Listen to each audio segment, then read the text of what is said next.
Hi guys, I'm your IELTS teacher, Jessica Beck. In this IELTS Energy Podcast, episode 282, Lindsay and I are going to talk about what annoys the examiner in speaking part 2. Guys, listen up, because you don't know. Get this insider examiner knowledge straight from me, ex-examiner of 14 years, so you get the best score possible on your next IELTS speaking test. And guys, remember, go to allearsenglish.com/IELTS quiz. Get your free estimated IELTS band score and free resources designed by me. Go to allearsenglish.com/IELTS quiz. This is an IELTS Energy Podcast, episode 282. Don't annoy the examiner. You are listening to the IELTS Energy Podcast from All Ears English. We believe in connection, not perfection, and we're here to show you how to get the score that you need on your next IELTS exam. Find out why our strategies are the most powerful in the IELTS world and get your free video masterclass at allearsenglish.com/INSIDER. Now, let's get to the show. Today, what happens if you get a speaking part 2 question and you choose to answer a completely different question? Find out today.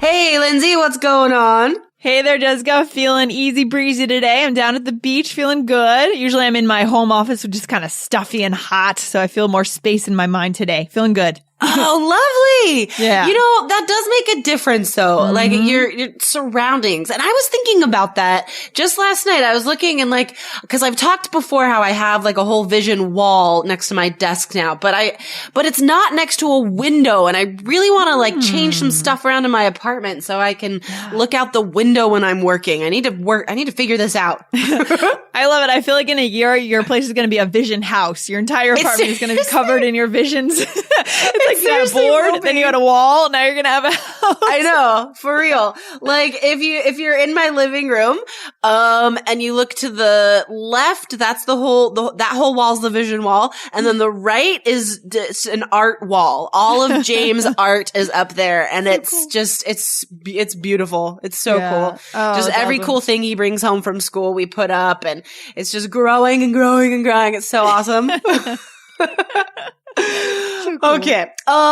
So there was an interesting back and forth in our Facebook group this week that I wanted to talk about. Yeah. Okay. So the initial posting said, "Hi, Jessica. I have a question about speaking part 2. The question is, describe your goal in life. It seems to be asking about my future goal." And yeah, of course, it's asking about a future goal because that's what goals are, right? Mm-hmm. It's something in the future. And then he says, "However, can I say I have already achieved all my goals in life and then give my reasons why I achieved them all?" Okay, Lindsay, first impression. Because we didn't even talk about this before the show. Like, this is the first time you've heard this. What do you think? Well, I just feel like the way we take our answer, we need to make sure we have evidence, because one of the problems that I've had in answering speaking part 2 questions is I run out of time, or I go under the time, right? The 2 minutes. And if I run out of things to say, I'm going to be in a lot of trouble. Yeah, that's true. That's true. So you need the details and the examples and the proof of how you've achieved them all. That's true. Yeah. But it's true. Like this person could, I guess, talk about a past, like having achieved all their goals. But you know what? Not answering the question. Yeah. It is, but it's sort of tangential, but you wouldn't necessarily be marked down for that. Okay. Like in the descriptors, you wouldn't necessarily be marked down for that. However, it is leaving a negative impression on the examiner for a couple reasons. I think I talked about this recently for another Facebook thread. Anyway, in part 2, for example, if you're asked to describe a movie, okay, don't describe 3 movies.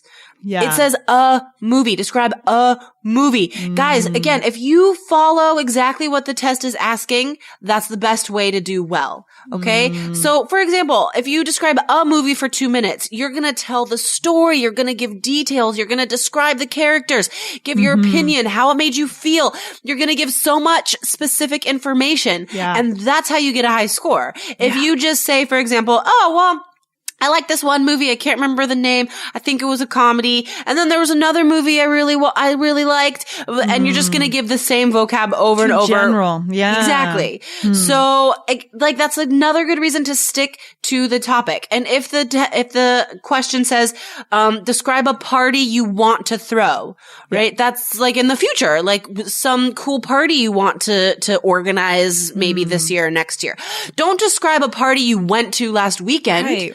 I mean, it's connected. Yes, you're not necessarily going to be marked down, but it is going to annoy the examiner because it's not what you're asked to talk about. So that's one thing. Like, you're not going into the right detail. Yeah. You're not exactly sticking to the topic. So that way it will impact your score, but then you're also going to sort of annoy the examiner. Yeah. And here's a question. What about in terms of your grammar score? If you're asked a question about the future and you're giving answers in the past, like goals that you've accomplished in the past, will you get marked on down on grammar because you're using the wrong grammar? No. The grammar descriptors are not related to the question. They're strictly about sentence structure and error density, we could say, right? Good to know. Yeah, that's important to know. So the only connection to the topic is like the fluency and coherence and the vocabulary. Okay. And then in writing, the task achievement, task response, and the cohesion and coherence. Like that's where you get, and vocabulary, that's where you get marked down for not sticking to the topic. So, I mean, like in speaking, for example,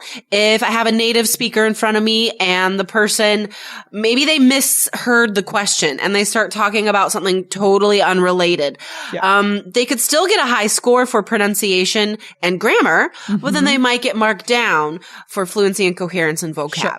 Yeah. Okay. So is that kind of our answer for the student today? That's where we could get marked down? Because essentially he's talking about answering a different question. Like, what goals have you accomplished in the past? But that's not the question, right? Right. Exactly. And you know what? And I know this student, and I know that this student is, I think, like in their early 20s. So my initial reaction here, well, I was taken aback. To put it nicely, because I'm like, there is no way that you have achieved all of your goals in life. Yeah. And there was actually another student that posted, maybe I shouldn't read it because it's kind of harsh, but this person is like, that's awful. Like, you cannot have achieved all of your goals in life already.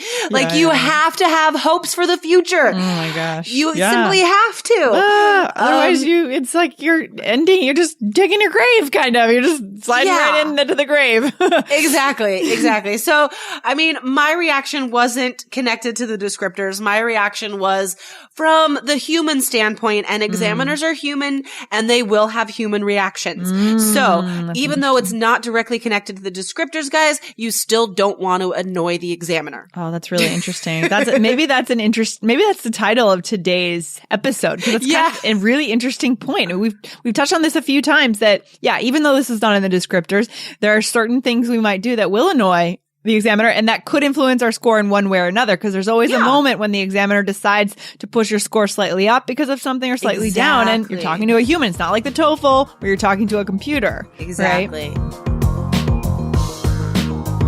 It's not possible to get your IELTS target score without a daily study plan. So to get our daily study plan that's already worked for tons of IELTS students in the 3 Keys IELTS Success System, go to allearsenglish.com/KEYS. Exactly. Yeah. Like I picture it, like the examiner, like it just in the examiner's head, there's this rubric, right? And it goes from 1 to 9. and the marker always hovers at a 6, always. And as soon as you start talking, it starts hovering lower or hovering higher, right? And everything you do on the exam, whether it's vocab, pronunciation, even ideas, making a joke, smiling, making the examiner laugh, making the examiner feel uncomfortable, crying, all of these things happen on the speaking exam. And you know what? Everything affects that little marker in the examiner's head. It's either moving up or moving down at all times, right? So, so control what you can, right? Control what you can. And that reminds me of, I've seen a few times from our students who have taken the test and have taken our course, making comments like they were able to have a good time in the speaking test because they knew exactly how to kind of push the examiner's buttons in a good way. They knew exactly how to act in front of the examiner. They had built a rapport with the examiner to some extent. I've seen that a few times from our students. It's kind of interesting. Yeah, that was something that came up this morning in the Facebook group, huh? Really high scores from this person as well. And this person was saying how like she enjoyed herself on the speaking exam and the examiner did too. I mean, it was like fun for both of them. And I promise you guys, that person gets a little bit higher on the scoring system because the examiner's enjoying herself or himself, right? Exactly. Like British Council would never say that. IDP would never say that. But that's what happens with human beings. Exactly. You're talking to a person here. And I know that everything goes back to the descriptors for sure, but there are, examiners are smart, man. And there are ways to read into the descriptors that reflect their opinions about the answers. Interesting. I mean, it's not, it can't be quantified, right? Like our feelings can't be quantified. Like, a while ago, someone asked if I use, how many idioms exactly should I use to get a 7, right? It's impossible to answer. It's not quantifiable. Just as, how the degree to which the examiner understands you or the degree to which the examiner can hear your accent, right? Different people, like my stepdad, for example, if there's a slight accent on anybody, he can't understand them, like at all. He gets so annoyed if like a British person or like whatever is on in a movie because he's like, I have no idea what this person is saying. So like if he's giving you an IELTS score, it's going to be super low, right? Oh, jeez. But like as teachers, like Lindsay and I, we could understand like pretty much any English we could understand. We've done it for years. So in the end, if it comes down to the choice of being student A, who builds a rapport with the examiner and knows what to do to kind of push the examiner's buttons in a good way, versus student B, who is going to actually answer a different question, go in a totally different direction, and kind of maybe even offend the examiner because the examiner's chosen that question. Which one is going to be likely to push your score up higher? Let's be smart about what we decide to do here because we're already struggling for the high score. Why not help ourselves out? Yeah, exactly. And we've talked about some part 2 strategies, recently in the past couple of weeks about, what if you don't have an answer directly for that topic? Right. And again, like there's a strategy to deal with that, guys. Look, just in the search bar on IELTS.allearsenglish.com, our website, just type in part 2 and it'll be a very recent Speaking episode. Part 2. Yes. And it was Lindsay, right? Like your answer just sort of went off topic, but that strategy is just to be honest and direct right away and be like, I know this is what the question is asking. However, I need to talk about this because blah, blah, blah. Exactly. Like created a bit of a bridge between the question and the question that I answered. And this one, to me, when I picture this student's answer, it's more like going in the opposite direction and not even acknowledging it, right? It's, So I promise you guys that would frustrate the examiner. So guys, like Lindsay said, student A or student B, choose the one the examiner will most likely give a high score to. Yeah, let's make it easy on ourselves here. Yeah, there you go. Okay, let's end it on that. I like that answer. That's very good. And again, guys, if you don't know what we're talking about when we talk about the Facebook group, that is a private, closed community just for the members of the 3 Keys IELTS Success System. As soon as you join our course, you have a chance to introduce yourself and you can tell us your target score and you'll get a bunch of people responding to you and saying, hey, congratulations. Oh, I'm trying to go to Canada too, or I'm trying to go to the UK also.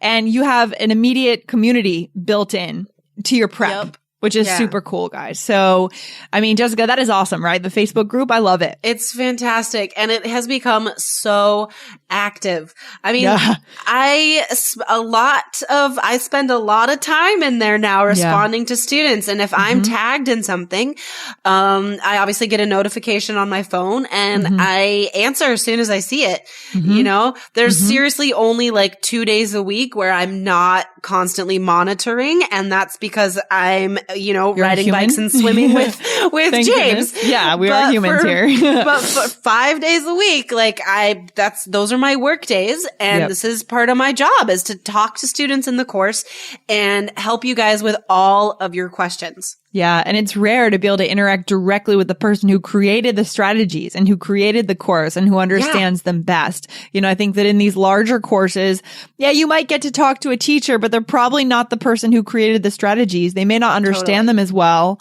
and they may just confuse you, right? Exactly. So this is, we're still, a small-ish community, but we're getting bigger. So get in now, guys, and get the target score and move on with your life. So allearsenglish.com/KEYS. Cool. Awesome. And then I'll see you in the Facebook group. Awesome. All right, Jessica, see you next time on the podcast. All right. Sounds good. Bye, Lindsay. Bye. Thanks so much for listening to the IELTS Energy Podcast from All Ears English. And if you want to get tips from Lindsay and Jessica every week on how to get a 7 on your next IELTS exam, be sure to subscribe to our podcast on your computer or on your smartphone. Thanks again and see you soon.